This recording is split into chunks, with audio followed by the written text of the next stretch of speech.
Hello दोस्तों, my self R K. Singh आप सभी का SVR motivational and educational fact channel पर हार्दिक स्वागत और अभिनंदन है। आज हम जिस विषय पर बात करने वाले हैं वो हमारे जीवन का एक बहुत महत्वपूर्ण और प्रासंगिक केंद्र है और वो है कि इस महंगाई के समय में हम किस तरह से अपनी व्यवस्थाओं को ऐसे सजाएं संवारें कि आने वाले कुछ ही समय में हम गरीबी से निकल करके अमीरी के दौर में प्रवेश कर जाएं। देखिए, दो तरह के लोग होते हैं।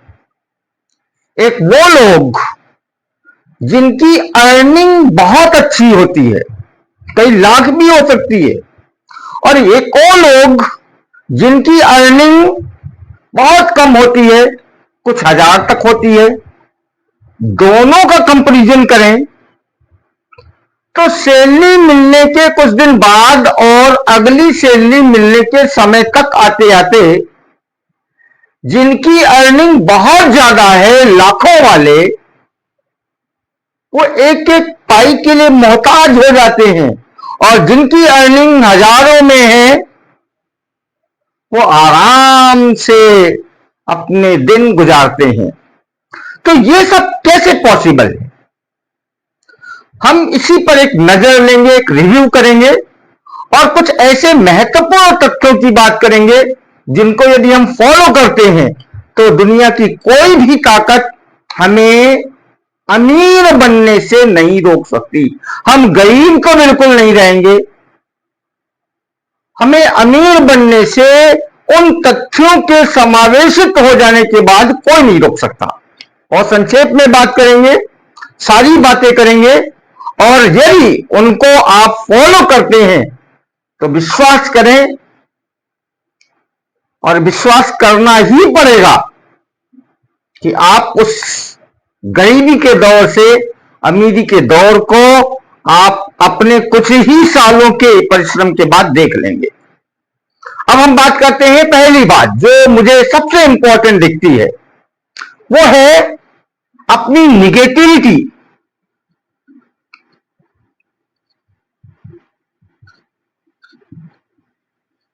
हमारे अंदर एक निगेटिविटी होती है। हम जहां पर हैं हम वहीं पर उस कंफर्ट जोन में बने रहना चाहते हैं। अगर हम आगे की कुछ सोचते हैं या कोई सोचने के लिए हमें प्रेरित करता है, मोटिवेटेड करता है, तो हम यूजुअली बोलते हैं ये हमसे नहीं होगा, ये हमारे बस की बात नहीं है, अमीर के बच्चे ही अमीर होते हैं, कल से देखेंगे, हो जाएगा तो कर लेंगे, लगता नहीं मुझसे हो जाएगा। इस तरह की नकारात्मक बातें करने वाले व्यक्ति कभी भी आगे नहीं बढ़ सकते। यदि इस तरह की सोच रखने वाले आप व्यक्ति हैं तो आप इसी समय चैनल छोड़कर जा सकते हैं, क्योंकि ऐसे नकारात्मक सोच रखने वाले व्यक्ति आगे कभी नहीं बढ़ सकते। लेकिन हां, यदि आप इस नकारात्मकता से, निगेटिविटी से अपने आप को निकाल करके कुछ करना चाहते हैं, आगे बढ़ना चाहते हैं और संपत्तिवान बनना चाहते हैं तो आप हमसे लास्ट तक जुड़े रहें। अब बातें करते हैं हम वो जिनको फॉलो करके हम उस गरीबी के दलदल से बाहर अपने आप को खींचकर लाएंगे। तो उसमें सबसे महत्वपूर्ण क्या है कि हमें जो कुछ भी मिलता है वो लाखों में मिलता है चाहे वो हजारों में मिलता है, हमें सबसे पहले अपने खर्च पर नजर रखनी है। खर्च पर नजर रखनी है कि हम क्या खर्च कर रहे हैं। हमें पता ही नहीं होता, लोगों की कई कई लाख सैलरी होती है, लास्ट में आकर के वो लोगों से मांगना शुरू करते हैं कि भाई 20,000 रुपए में डाल दे पेटीएम पे। तो हमें जब खुद नहीं पता कि हमारे खर्च क्या है तो हम कुछ नहीं कर सकते। अब खर्च पर नजर कैसे रखें, तो इसके लिए हमारी बजटिंग काम आती है। इसके लिए हम एक मोबाइल में भी हमारे नोटबुक होती है, नोटपैड होता है, उसमें हम लिखते जाएं भाई हम रोज क्या खर्च कर रहे हैं। डायरी पेन ले लें, उसमें हम लिखते जाएं क्या खर्च कर रहे हैं और एक महीने बाद उसका रिव्यू करें और देखें क्या हमने ऐसे खर्च किए जो हम नहीं करते तो हमारा काम चल जाता, और क्या हमने वो खर्च किए जो हमें कर नहीं करने थे। तो ऐसे खर्चों से हम अपने आप को बचा सकते हैं जो न करने से हम वहां पर अपना कुछ धन, अपनी कुछ मनी सेव कर सकते हैं। क्योंकि नेक्स्ट पॉइंट में हम बात करेंगे कि हमारी बचत की आदत होनी चाहिए। अब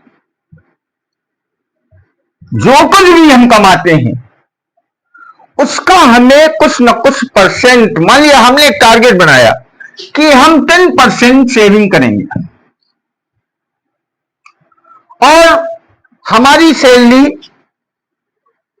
मान लीजिए 50,000 है, तो 50,000 का अगर 10% हम सेव करते हैं इसका मतलब 5,000 रुपये पर मंथ की हमारी सेविंग हो जाती है। अब ये हमारा टारगेट है। 5,000 की सेविंग कुछ नहीं लगता 5,000 में क्या होगा, लेकिन इसी 5,000 को यदि हम सही जगह पर निवेश करें, सही जगह पर निवेश करें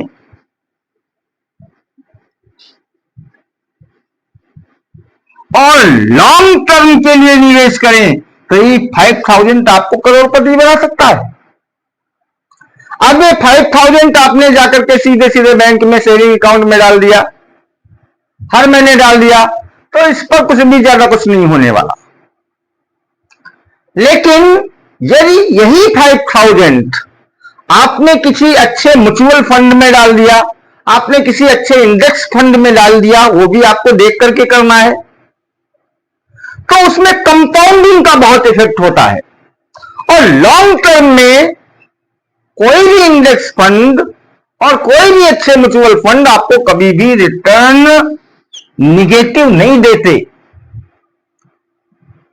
बैंक से कई गुना प्लस रिजल्ट आता है यदि हम इस तरह के म्यूचुअल फंड्स में अपने मनी को, जो हमारी बचत है, उसको इन्वेस्ट करते हैं। और जब हमारा धन कुछ इतना हो जाए कि अब हम उससे कुछ कर सकते हैं, तो सबसे बढ़िया क्या है भाई, रियल एस्टेट में थोड़ी सी जमीन खरीद के डाल दो।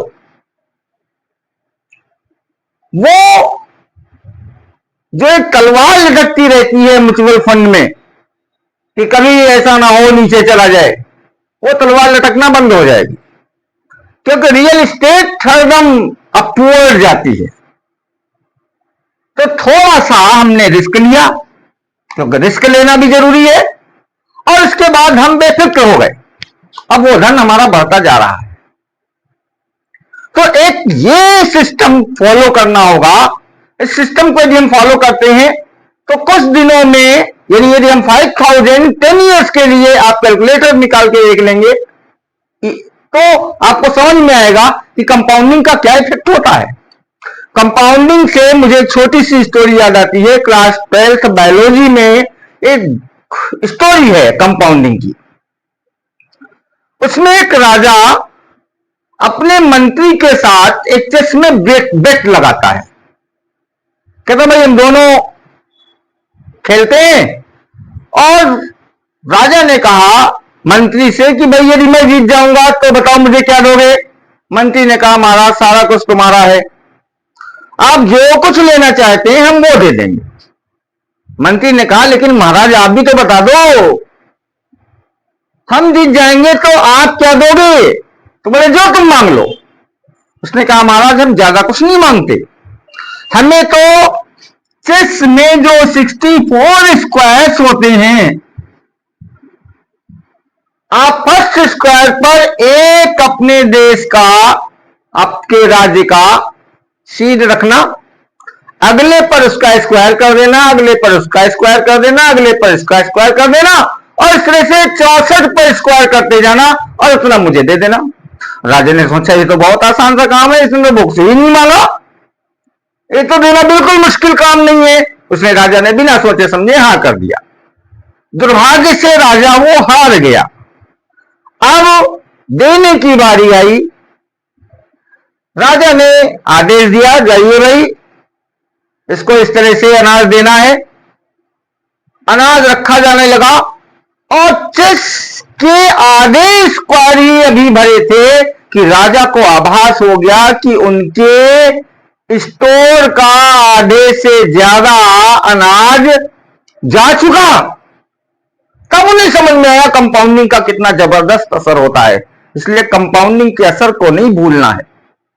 2 रुपए भी ये लगातार चलते रहे और कंपाउंडिंग होते रहे तो भी करोड़ बन जाते हैं। इसलिए ये 5000 अगर आप मान के चलते हैं कि 5000 कुछ नहीं है, तो 5000 आपके जीवन को बदल सकता है। अब अगली बात आती है कि आपको एक कर्ज से बचना है, क्योंकि ये आपकी बचत को रोक देता है। और यदि कर्ज ले लिया, गलती से ले लिया, आवश्यकता से ले लिया, तो जितनी जल्दी हो जाए सबसे पहले उसी को दूर करना है, क्योंकि आपके आगे के रास्ते तभी शुरू होते हैं जब आपके कर्ज समाप्त होते हैं। तो नहीं लेना, और लिया है तो जल्दी से जल्दी उसको उतार देना, उसकी EMI से अपने आप को बचा लेना है। अब एक सबसे इंपॉर्टेंट बात, आप खुद के लिए मत सोचो, खुद के लिए तो इतना सोच लिया, बहुत सोच लिया। दूसरों के लिए सोचो कि दूसरों की आवश्यकता क्या है, दूसरों की नीड क्या है। जब आप दूसरों की नीड पर विचार करना शुरू करेंगे तो आपको समझ में आएगा कि दूसरों की जरूरत क्या है और हम क्या उनके लिए कर सकते हैं। हो सकता है कोई ऐसा क्रिएशन आप कर दें, कोई ऐसा इन्वेंशन आप कर दें जो लोगों की जरूरत बन जाए, लोग उस पर आश्रित हो जाए और आप जीरो से हीरो बन जाए। तो अपने विषय में जानने की कोशिश से ज्यादा यदि आगे बढ़ना है तो दूसरों के विषय में जानने की कोशिश करो। इस बात का ध्यान रखो। अपनी लायबिलिटीज और एसेट्स, यहां ये 2 बातें बहुत महत्वपूर्ण हैं। वैसे लास्ट बात भी है कि लायबिलिटीज को हम कैसे एसेट्स में चेंज कर सकते हैं, इस पर ध्यान दो। मकान हमारा बहुत बड़ा बना हुआ है, हम 4 लोग रहने वाले हैं, बहुत सारे रूम खाली पड़े हैं, झाड़ू पोछा लगाने वाली आती है, उसके भी पैसे देने पड़ते हैं, उसकी रिपेयरिंग होती है, उसके भी पैसे देने पड़ते हैं। ये हमारी लायबिलिटीज है। लेकिन इसी में से अगर हम कुछ पोर्शन को रेंट में दे देते हैं तो वही लायबिलिटी हमारी एसेट बन जाती है, क्योंकि उससे हमारी अर्निंग होने लगती है। हमारे पास कार है, उससे हम बहुत ज्यादा उसको यूटिलाइज नहीं करते, और करते भी है तो भी क्या, अभी वो हमारे लिए लायबिलिटी है, हमारा एक्सपेंस उस पर हो रहा है। यदि हम ओला या उबर में उसको लगा देते हैं तो वही लायबिलिटी हमारी एसेट बन जाती है और उससे हमें अर्निंग होने लगती है। तो यहां से भी हम अर्न करके किसी न किसी तरह से अपने आप को प्रोग्रेस में ले जा सकते हैं। और जब हम इतने प्रोग्रेसिव हो जाएं तो हम लायबिलिटीज का भी आराम से आनंद उठा सकते हैं। तो मेरे भाइयों, ये छोटे छोटे से जो टिप्स हैं, इनको यदि हम फॉलो करते हैं तो निश्चित रूप से हम अपने आप को गरीबी के दलदल से निकाल करके, मध्य वर्गीय दलदल से निकाल करके कहीं क्रीमी लेयर में ले जाने में सफल हो जाएंगे, इसमें कोई डाउट नहीं है। यदि मेरी बातें आपको अच्छी लगती हो तो कृपया मेरे चैनल को सब्सक्राइब करें, लाइक करें, शेयर करें। नमस्कार, जय हिंद।